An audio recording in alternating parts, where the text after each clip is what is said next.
first I was brought into a police station, Carabinieri, where they had cells, and I was left in there for a night. I've asked at least 30 times for a lawyer. They just smiled at me. I shouted 3 hours for some water. The cell was concrete the floor and concrete the bed. No linen, no pillow, nothing. A hole in the floor as a bathroom. In the morning they handcuffed me and they brought me to court. At court I was brought into a small cell on the side of the courtroom, and there were 2 people in front of me, so their proceedings started, and then it was my turn. Just before I saw that there was just one lawyer, I didn't see anybody else, and she was talking as a lawyer for the other black young man, and as she passed him, I said, "Hello, do you know where my lawyer is?" She looked at me and said, "You don't have a lawyer? Am I the lawyer for everybody today?"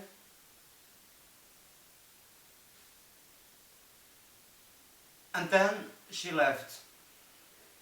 At some point the police opened the door, the cell door, and brought me on the side of the court. I sat. The judge was an elderly man with glasses, looked really bored. The questioning consumed 1 minute max, and the judge left for his office in the back to, I think, discuss or decide. An hour or so later, the black man was told that he was free, and me, I was read by the judge a long, no, he wrote all those papers. He read this very quickly in Italian. I didn't understand anything. I understood words, but not really what was said. And then people started to stand up in the courtroom and leave, and the female lawyer also was about to leave, was walking out, and I said to her, sorry, what happened? And she came to me with a bored face and said, 1 year, 4 months, 20 days. And I swear I didn't do anything. I got 1 year, 4 months and 20 days in what they call Europe's worst prison, Poggioreale, or more commonly known under the name the Hell of Neapels, for resistance to police, which never happened. The policeman apparently damaged his hand because he bumped with his fist on the motor of my car, and hurt himself. And I think he decided I stay a few weeks at home, and I say that was because of him. So for resistance to police, which never happened, I didn't do that. I was sentenced without lawyer in a way that was definitely against the law, because an accused has to get a lawyer, and he has to understand his sentence, and if his Italian is not good enough, which I told the judge, then he has to get it translated. All of that didn't happen, so from the court I was brought to prison. The police car speeded through Naples, and at some point I I saw how he moved left, and there was a big wall and a big iron door, and it slowly opened. The car drove in, and I was brought into the hell. That's how it started.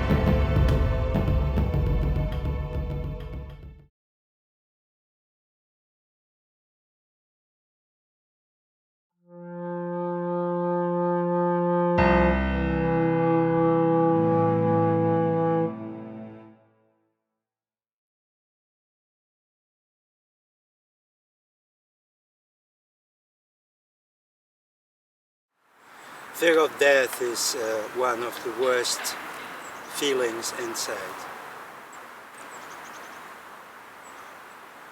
People don't talk about it too much because it's just lingering in the air. So if we see each other outside, we say hello, good morning, how are you? But we don't talk much about this fear. Instead, it's here. It's always there. It's always present. The idea that one will spend his last day, the last day of his life behind bars and die in there. Dead Man Walking is not just some words, but it's reality. At least for some, the ones I met that are in there for years, 5 years, 8 years, 10 years, and some of them that still have many years to do.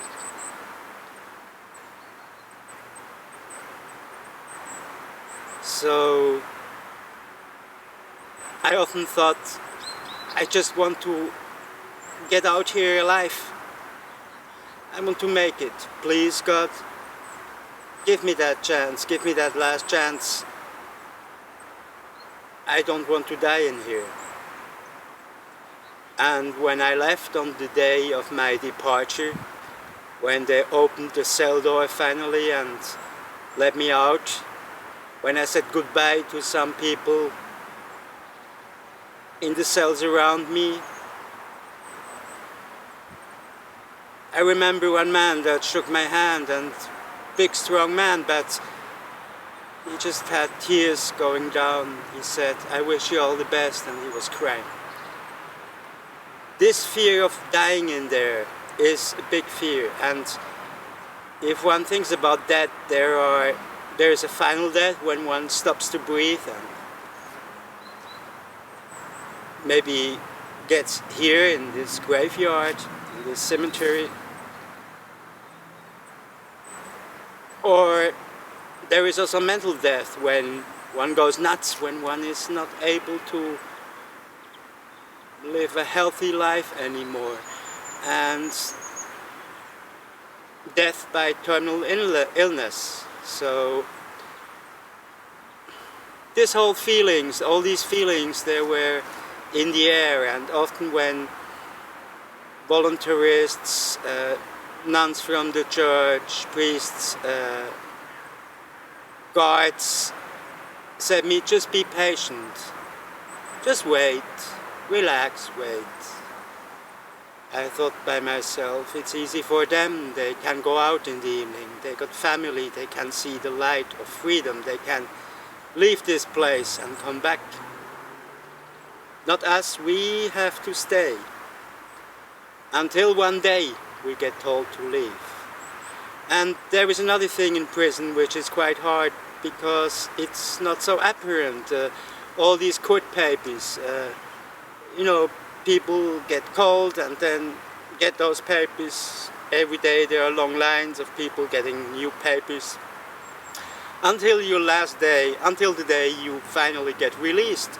You don't know what new papers may arrive. Maybe you may have done something for some that now has been coming to the light. Or you may have done nothing. Or you may be innocent and they may just bring up another charge against you, and you may think you go out in 2 days, but then those 2 days might become another 3 years. So this fear of dying in there, of uncertainty, of not being able to defend yourself, really. Yes, you got a lawyer, but the lawyer is first of all part of the system. He has to comply with rules, not make people too angry, and judges and all that. And then there is a state prosecutor, and of course there is the judge, and the judge judges, not somebody else.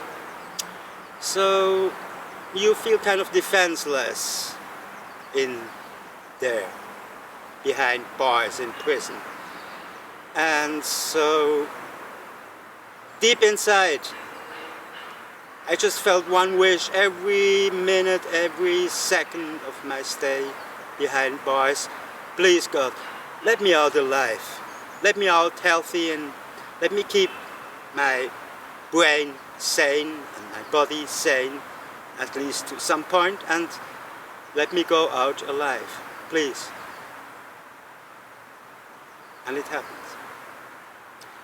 It happened to me, and often I dream or have flashbacks about the people I left in there when I left, who don't know if that will happen to them, or if they will be drawn into the graveyard inside in the basement, right in Poggioreale, right in the Hell of Napoli, and not be able to see freedom as I have been gracefully able to do.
Time is a big problem in prison.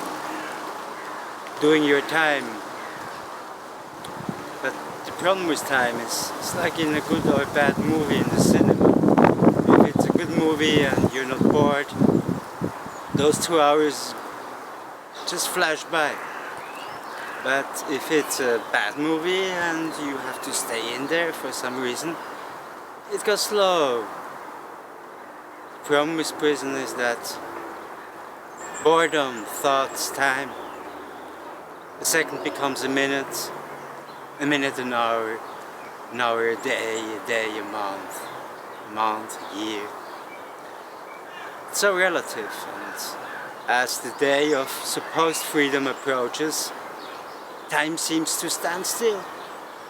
The second just does not pass.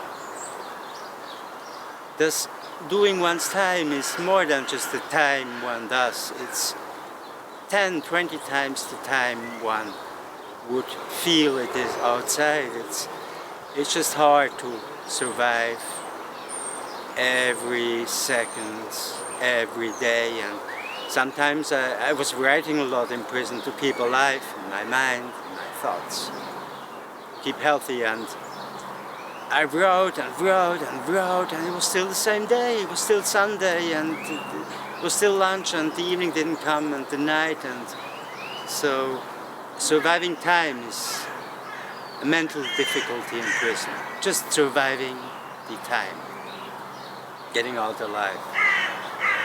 And not going crazy, staying calm and living with that feeling to be unable to do anything. One man said to me, once you're in, it's too late. Just wait until you can go out through the door, to the front. This is true. Once you're in, it's too late. Just wait. Do your time.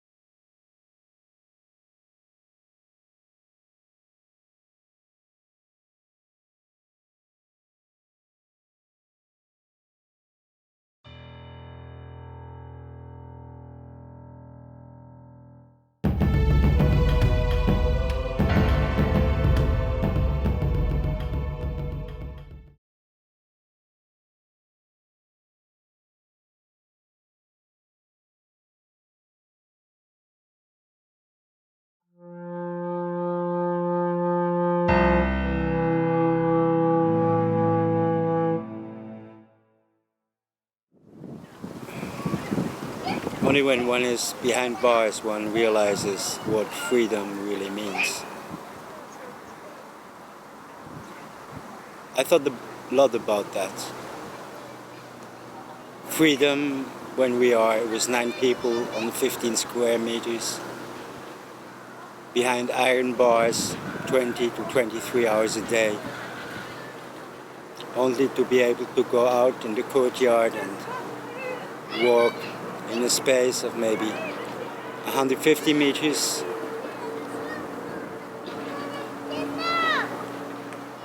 How much can freedom be reduced?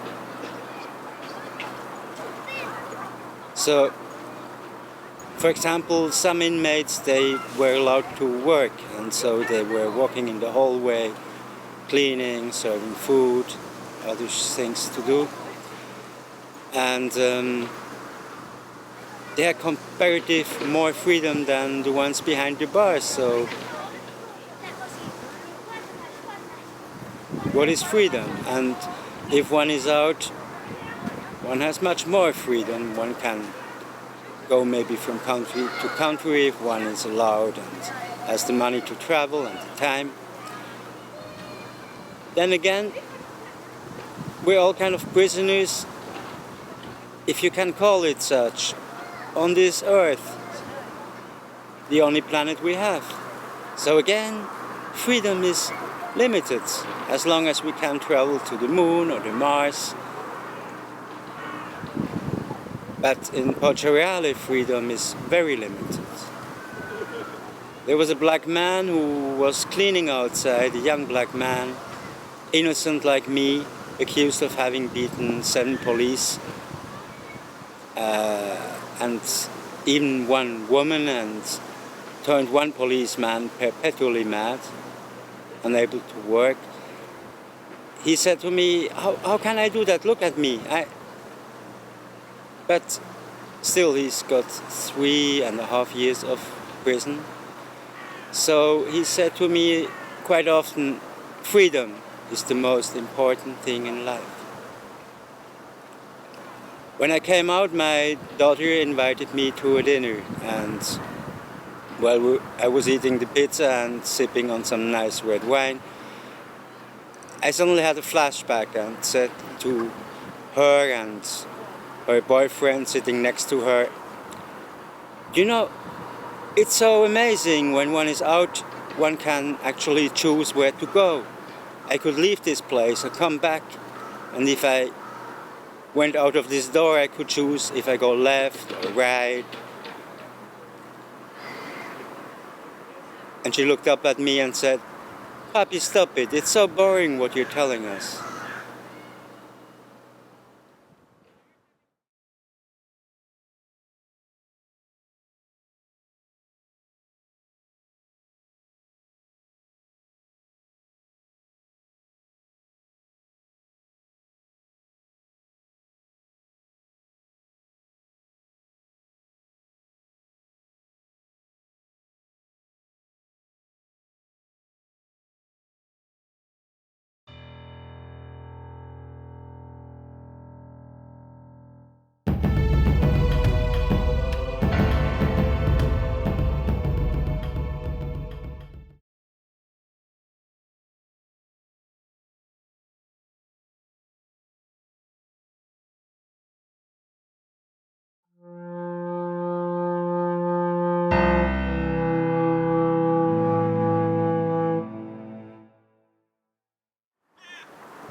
But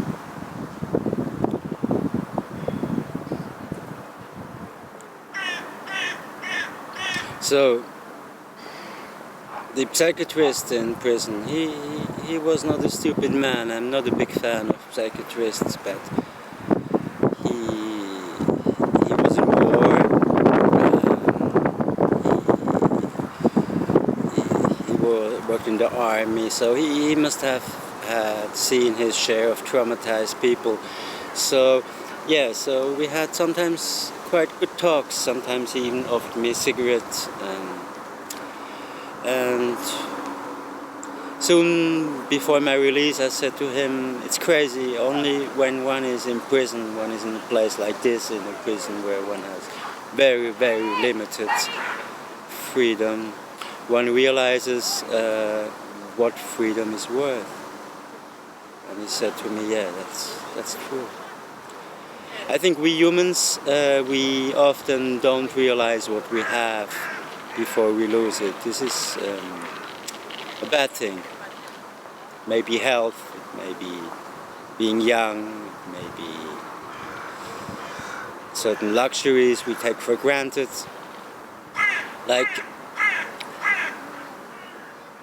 some people are afraid of leaving prison after a long stay because it's just overwhelming, all the choices one has in going to a supermarket and seeing 20,000 things to buy,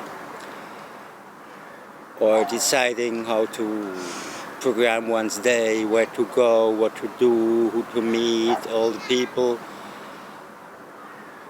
survival outside, work, all that.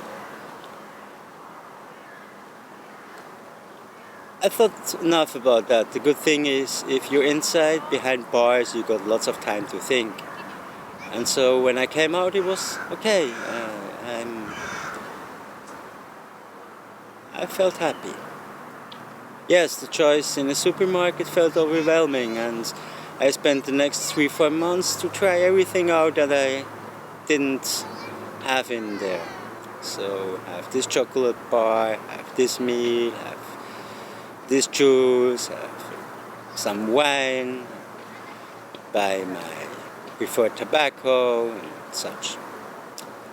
Two things I couldn't do: walk, be in nature, talk to people.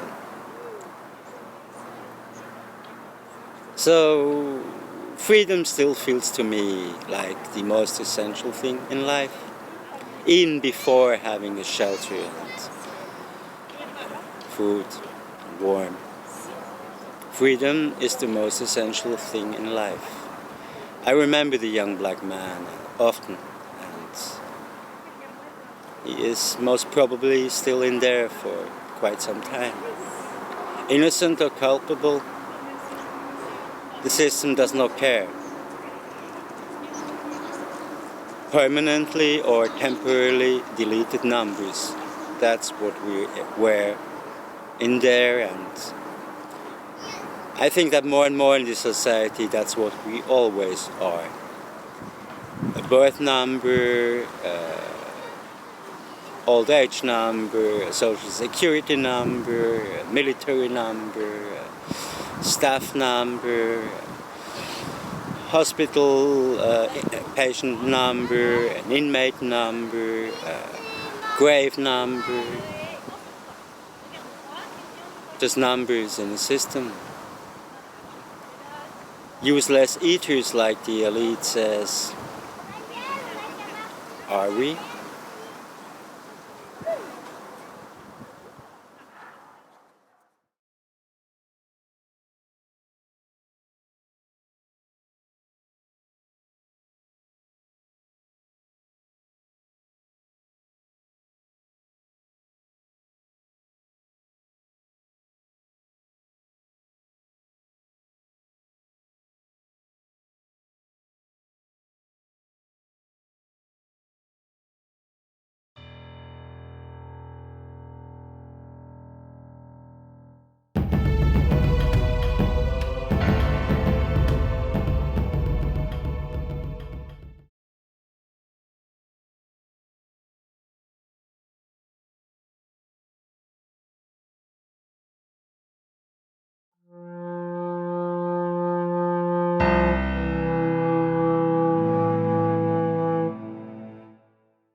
Poggioreale had something they were calling medicine.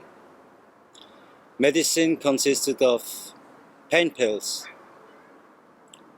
You feel sick, get a pain pill. You're dying, get a pain pill. Your arm is broken, have a pain pill. There was not much else. And if things went bad, when inmates were very lucky, they got brought in time into the prison hospital. Only from what I heard from other inmates, the prison hospital was not a real hospital. They just called it like that. Basically, they were the same pills and a bit more of medical attention.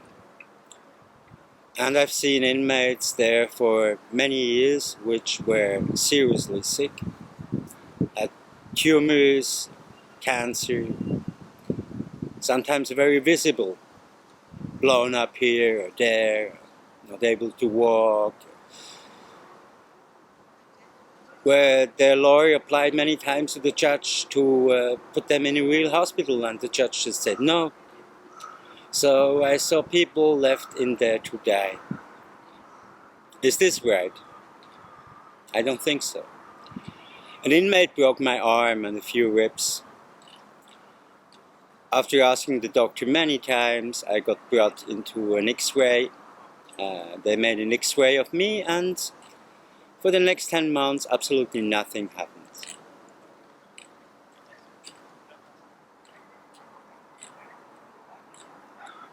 Two teeth fell off, half were completely broken. They made me again after 3 months an X-ray, and nothing happened. Everybody knew that in Poggioreale there is no medicine, no real medicine.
Something that I found really discouraging in Poggioreale is to see that actually the Italian system is broken.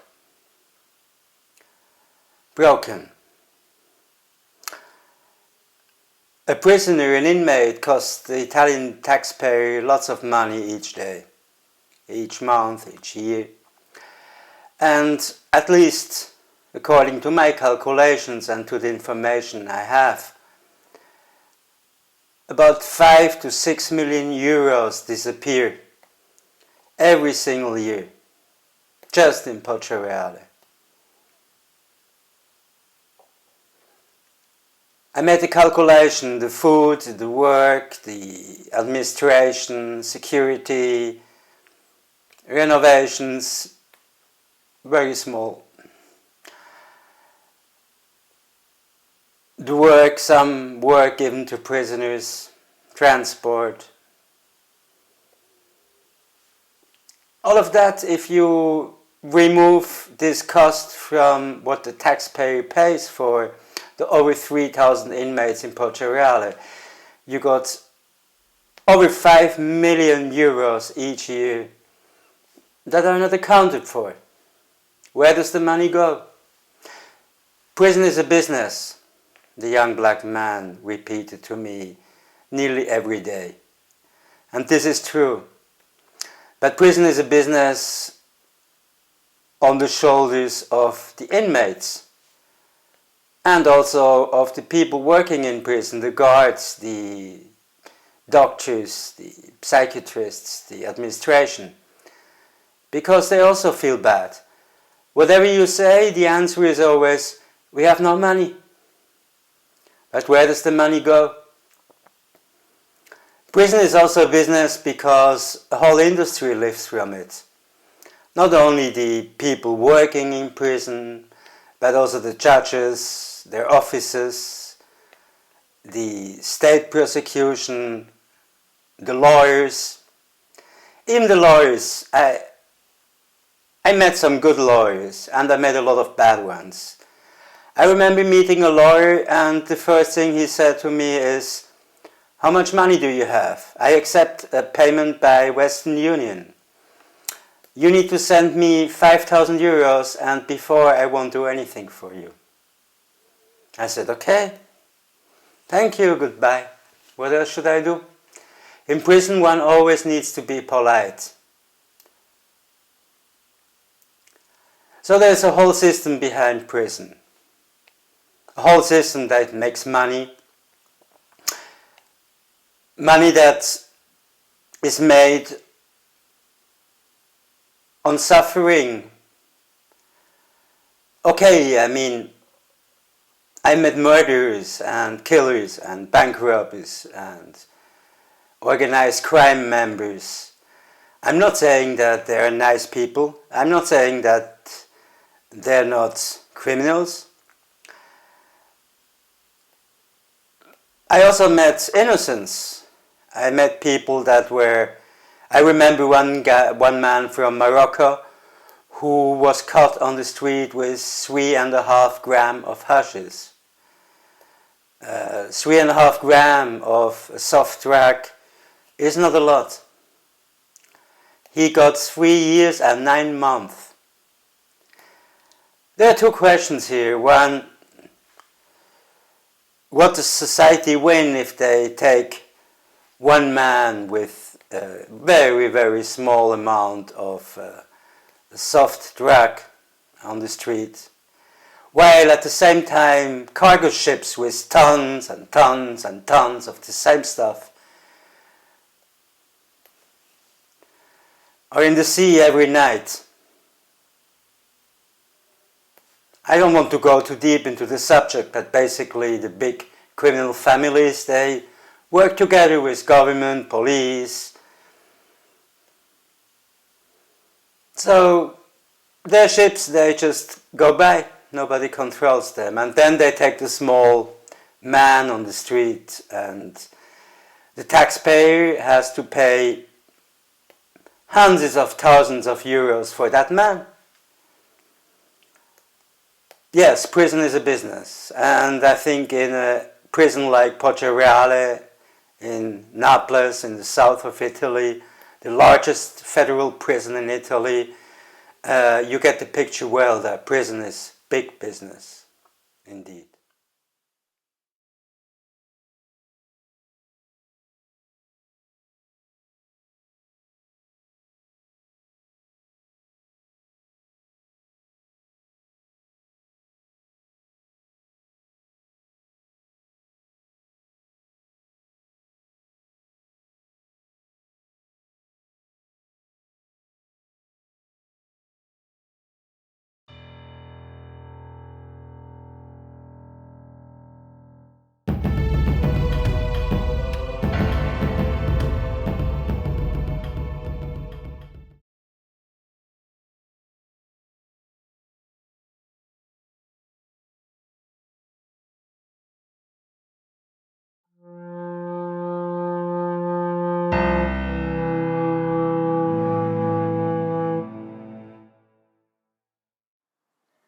false friends.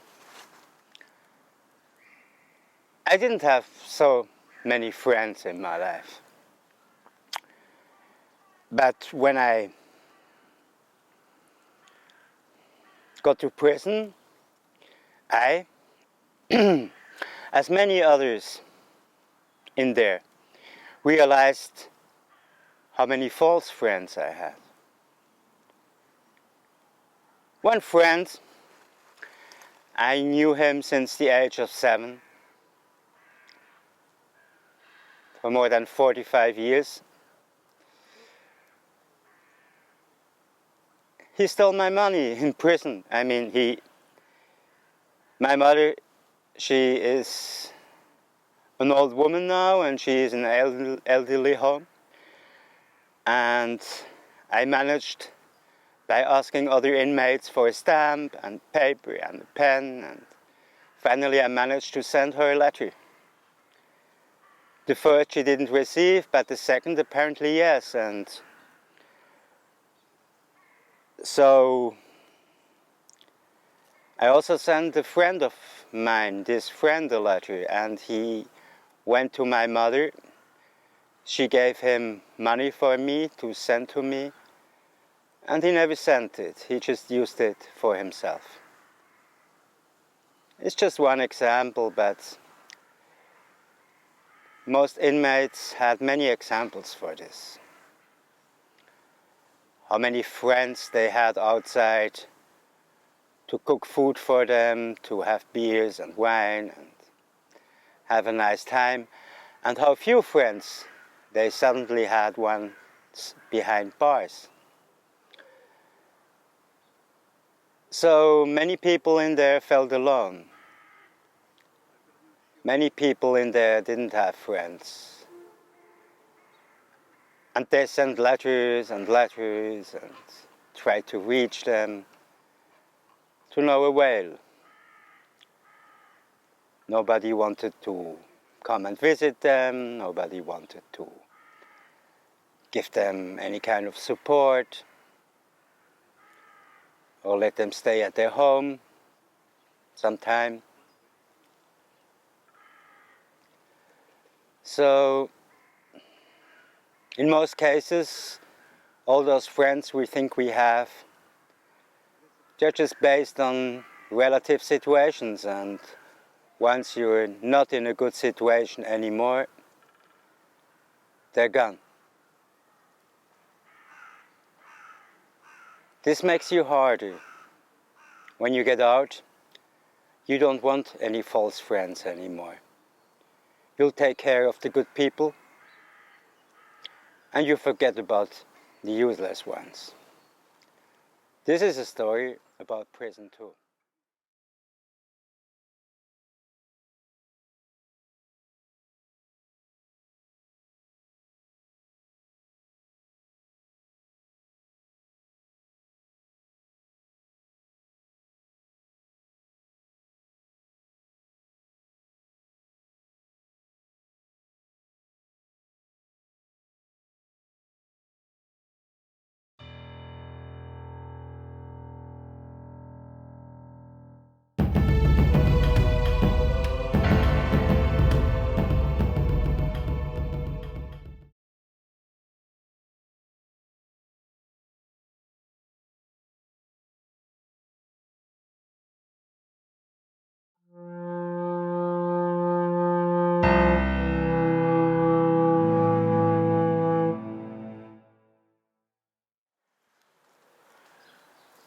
Prison, they say, is a school for life. I often thought about the question, why?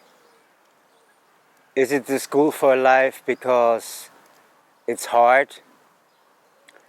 Because you have to be very awake to survive this experience? Because of the confinement? Because of sadness, of suffering? Or is it a school of life because prison tends to breed criminals? I'm now 53 years old and I've not committed any crimes in my life. This is just what I'm saying. You can believe me or not. In prison, I'm a curious man, so I've been curious when I was out all these years, and also in order to mentally survive, I stayed curious inside bars, behind bars. So I learned a lot about crimes. I've learned from organized crime members. I've learned from murderers. I've learned from bank robbers, from lockpickers. I've learned from lots of different criminals. Just by talking, we talked on the weather, we talked about the weather, we talked about cooking a lot. We talked about experiences in life, we talked about politics, and sometimes we also talked about crimes. It didn't make me a criminal, at least not yet. Because one difficulty after prison is how to survive in the world. The world doesn't say, hello, you're out, here, get another chance in life. The world is more prone to say, oh, what happened in that time? Where have you been? And if on any CV you point out that you have been in prison, you can imagine what happens. So I remember once I was waiting for the X-ray appointments, and next to me on a chair was a young man, well dressed, well made hair. So we started talking. I asked him, are you from a family? And he said, yeah, big family. You know what that means in Naples. And why are you here? Oh, bank robbery. 12 years I got. He smiled, and you know, I played a bit like an actor in a movie. I was shooting around, and he seemed quite proud of that. So, are you okay in here? I asked him. He said, yeah, great. The family sends me 500 to 600 euros a month, takes care of my family. Okay, I said, and what you'll do when you're out? You'll look for work? And he said to me, no, I'll just do the same as before. What should I do? He looked at me. What options do I have? And I asked him, and what happens if you're back in for another 12 years or more? He said, I don't care. It doesn't matter to me, inside or outside. So, in prison you meet innocents, small-time criminals, people that show remorse, and you meet what you would call career criminals, people that are just on the other side of the fence, the black side of the system, who just have a criminal mind. It's interesting because even guards are strange sometimes in there. I got one guard, when he learned that I worked a lot for banks and I'm Swiss, he said, look, just give me 2 or 3 account numbers and I pay you the best lawyer in the world and you will be out tomorrow. First I just smiled at him, and you know, it's better not to get into argumentation, especially with police in prison. But he kept on. Every single day he asked me the same questions and said, oh, please give me some account numbers. You will be out tomorrow. And, you know, it was half worded in a kind of joke, but it wasn't a joke. Reality is that quite a lot of guards in there are actually jealous of some of the prisoners, especially the ones in organized crime, because They don't have to work, they got good money in prison, they can buy nice food, nice clothes, nice shoes. And they, the guards, they walk around in kind of crappy clothes, and they have to work for a kind of crappy salary. So temptation is always here. Temptation for guards to become criminals, temptation for innocents to commit a crime later once they're out. And maybe also some temptation of criminals to become better citizens. While talking, I heard all the different opinions. But mostly, especially in a prison like Poggioreale, where the return rate is, of what I learned, 80%. You can call prison a school of life, but in Poggioreale, I think it's mainly a school of crime.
In prison, you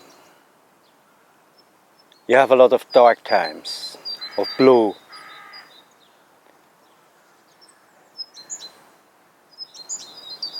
You spend a lot of time in thoughts, lying on the bed in your cell, full of people, looking out through the bars and trying to glimpse a piece of sky between walls, even if it's so small.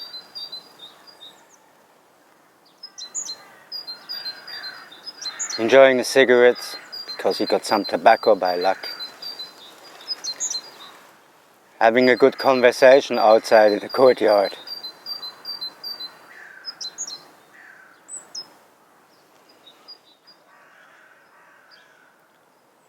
So there are lots of dark times in prison. And it's not a place where you can tell your worries to anybody, because everybody's worried. So you stay alone with your thoughts. And in order to survive dark times, you need to be strong inside. I found that in a situation where you have no outside freedom, the freedom inside is essential for survival. It's about developing one's inner world. Luckily, before my only time behind bars, I've learned techniques like meditation, lucid dreaming, shamanic techniques. I learned quite a lot about how my brain works. So I combined all those techniques, made of them a daily routine. This helped me a lot. Also choosing the people I talk to, surrounding myself with positivity, with strong people, people that survive. When I had some little things I could cook and somebody sponsored the gas and the cooker, and I had a pan. I spent a lot of time cooking for other people in the cell. Made the best out of it. Learned how to brush my teeth well. Learned how to take a shower well. Learned how to wash my clothes by hand effectively. Learned how to sleep in the night. Tell my brain not to worry. Asking myself always the same question. Do you have warm? Is it raining on your head? Do you feel pain in your body? So if all those three questions I could easily answer with no, what did my brain have to worry about? And this staying in the very moment, not worrying about the future, not regretting the past, after some months which were really hard, helped me to stay positive and to survive. Developing my inside world, my universe inside, because we all have a universe inside.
On my first day in prison, I was just shocked how the people were.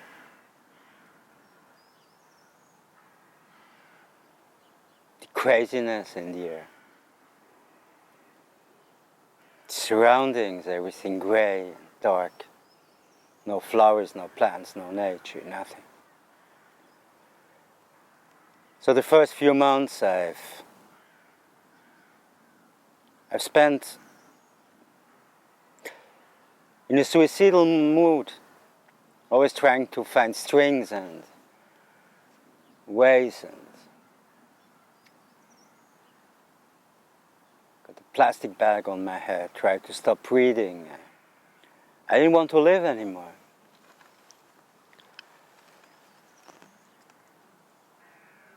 Was allowed to walk some hours a day in this hallway between the cells, and in my first tract there was a window which led outside, and you could see a park in Naples, and kept watching there and watching and imagining I could leave soon. Maybe today, maybe tomorrow. I was waiting for a call, and they tell me, you can go. Then there were some Arabs in the cell. They hit me, they beat me up in the bathroom. Usually they take you in the bathroom so the guards cannot see that, as if they would care. They beat me up, 4 young men, because for some reason they thought I was gay. Well, I'm not, but if I would have, what would have been the problem? So the officials put me in another cell where there were people from Naples, and they said, we don't want you here because you're a foreigner, we want people from our city. So I had to leave again, and this whole being drawn out of cells and moving around and being treated badly made me more and more stressed out and afraid. got me into a difficult mental situation. And in the third cell there were Russians, one a young murderer, very aggressive, and one a career criminal, and one a car stealer. And so those 3 Russians and one Pakistani, and I think the other one was from Romania, they beat me up, the 5 of them, in the middle of the night in the bathroom, and then naked, they, on my feet, they got me back to the cell, and the whole tract was watching. And then I came into a 4th cell, and it was even worse. And these were the first 2 months, they were horrible. I was beaten and accused and treated badly, and didn't have any money, any clothes, anything. No visits, no friends, no family. This was hard.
There are so many things to say about prison experience. Maybe also that even if Poggioreale is seen as the worst prison of Europe, it's true what a few inmates told me, that prison is prison. In Switzerland, some people complain that prisons are too nice. They're like hotels. Nice bed, television, single rooms. Everybody is allowed to work, make some money when outside. But prison is still prison. I think this is not wrong. Prison is hard in itself, because it's not like a hotel. In a hotel you're a guest. In prison you're an inmate. A hotel you can leave, and they even make you leave if you don't pay. In prison you can't leave until your day of release. But all the things I was talking about, my experience in Poggioreale, the Hell of Naples in South Italy, don't make it real. Maybe it's like my daughter said when I was trying to explain to her that freedom is the most important thing in life. That it just sounds boring. Not boring because the experience is so light and easy, but just because it's not possible to explain really what happens with you inside. I saw strong, big men going mad. Not in a nice way, not in a good way, but just going mad. I saw men crying. I saw men in difficult situations mentally and physically, but I always think the worst thing is if mentally things don't work out. anymore. So if you lose your mind, it's always a bad thing, but in prison it's even worse. So I managed to survive this experience, and I tried to tell as clearly and try to explain what happened to me in there and what made me sad and how I managed to survive. But in the end, it's an experience everybody has to see and feel for himself to understand. To understand why societies should not make prison torture places, should not make prison places where people suffer more than the necessary. Because being in prison, losing your freedom, and maybe more if you're innocent, but even if you did something bad, it's hard. So society should be understanding with their deleted numbers, temporarily or definitely deleted numbers. Should make sure they get a chance when they're out. Should make sure they get a chance to survive inside. This is all. Thank you.